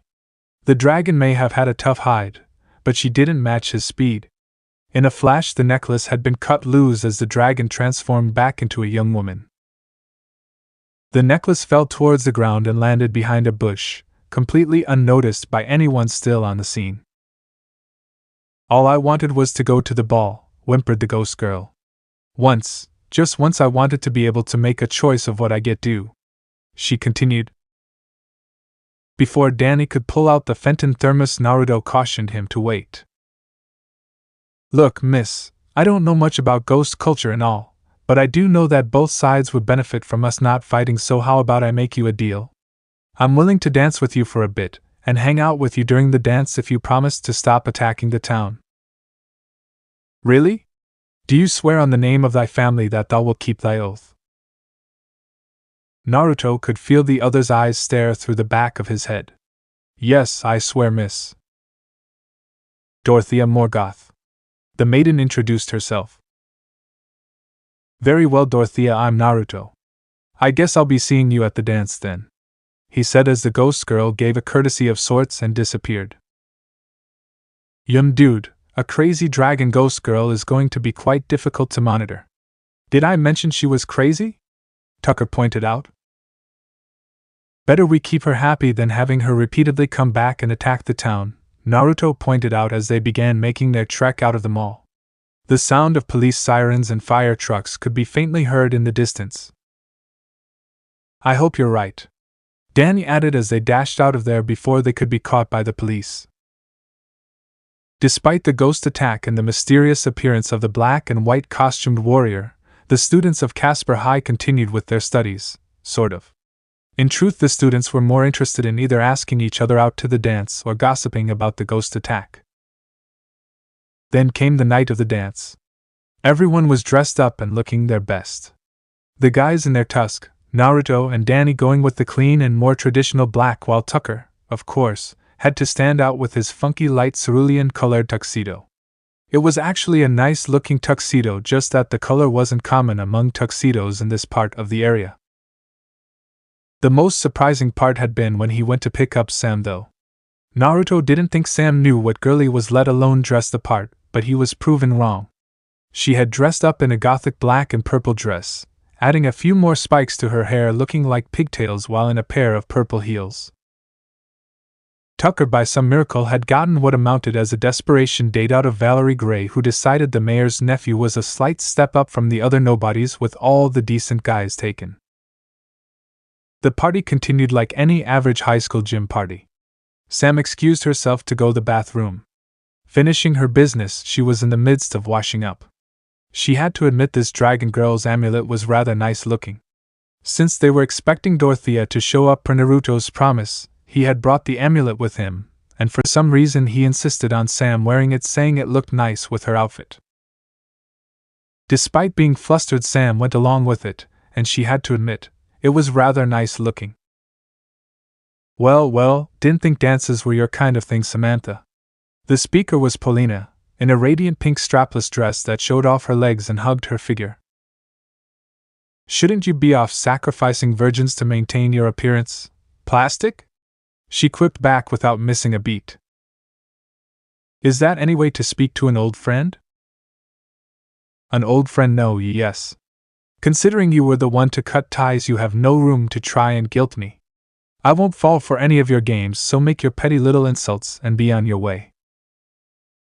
Paulina frowned. You won't be keeping that attitude for long, Samantha, especially when I take your boyfriend from you? Sam raised an eyebrow. I knew you grew shallower over the years, but didn't know being an A-lister required losing some brain cells as well. I have no interest in Fenton. Oh please, not that loser. I'm just using him to pump out information about the blonde. Who, Naruto? You must have forgotten, but he has seen right through your so-called charms. There isn't a boy in this school I can't get. If he thinks he can just waltz right in here and shift the balance of power, he's wrong.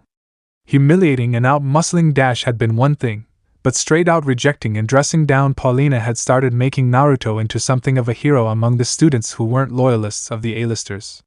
Not to mention, if you add in how mysterious the blonde was, he was an enigma that more and more of the student body was interested in getting to know. Don't worry, Samantha, once I'm done showing him who rules this school, I might be gracious enough to let him crawl back to you, she said, flicking her hair and strutting her way out of the restroom. While her words and actions definitely came off as callous, Paulina had wanted nothing more than get back at and hurt Sam due to their growing feud. In all honesty, she genuinely was interested in and developing an attraction to Naruto. Sam couldn't believe her ears. The audacity. The bitchiness. This was why Sam didn't work well with other girls. Then, the anger overtook her. How dare Paulina do this? The grudge she had held against the girl for so long intensified. Shunning her was something Sam could handle, she could have cared less, but wanting to hurt her friend over such petty and immature reasons. Shallow little witch. Naruto couldn't help but wonder what was taking Sam so long. Then that's when it happened. An unearthly shriek sounded from the girls' restroom. Everybody stopped, looking in the direction of the unpleasant sound. The wall burst in a great crash, revealing the form of a massive purple dragon. Its violent eyes scoured the terrified students until they locked on Paulina. It reached one long arm out for her. Paulina fainted. With an echoing roar, it exploded through the ceiling. People screamed as debris fell from above. Naruto was horrified as he realized what had happened. He had thought letting Sam hold on to the amulet for a few hours couldn't cause harm. Now she had been consumed by some sort of rage. We have to stop her. Naruto trailed after her through the hole in the ceiling she had made. Leaping from the rooftops of the building, he was able to easily keep up with Sam before rushing into the dragon's side, causing her to fall headlong onto the football field. It held an unconscious Paulina between its claws. Shallow witch.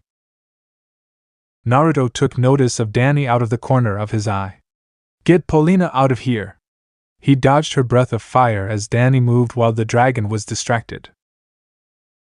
He swooped up to snatch Paulina from Sam's clutches. She was limp in his arms.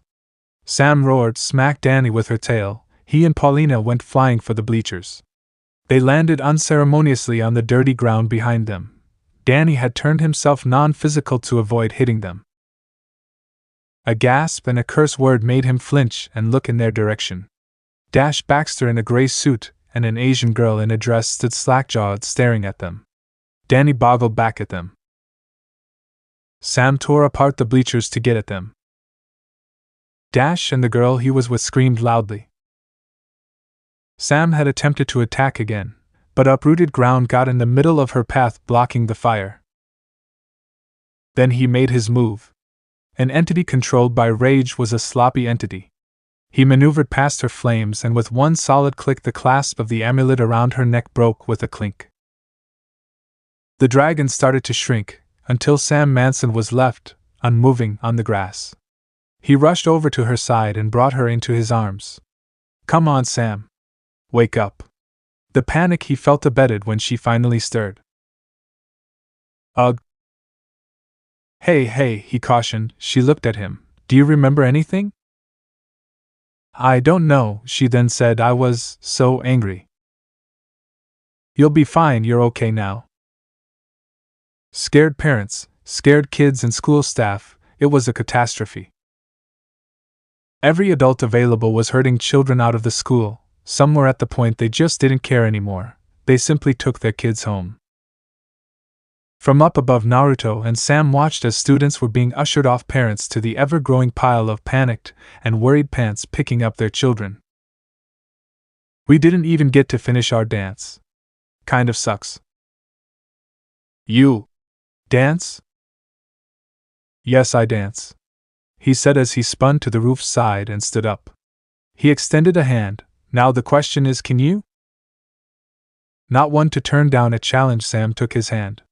With that, the two of them simply enjoyed each other's company as they proceeded to dance and salvage what was left of the night. So this part ends here. Alright, that's it for today's video, guys. Let me know in the comment section how was the story. And also don't forget to like, share and subscribe. I will meet you in another video. Bye bye.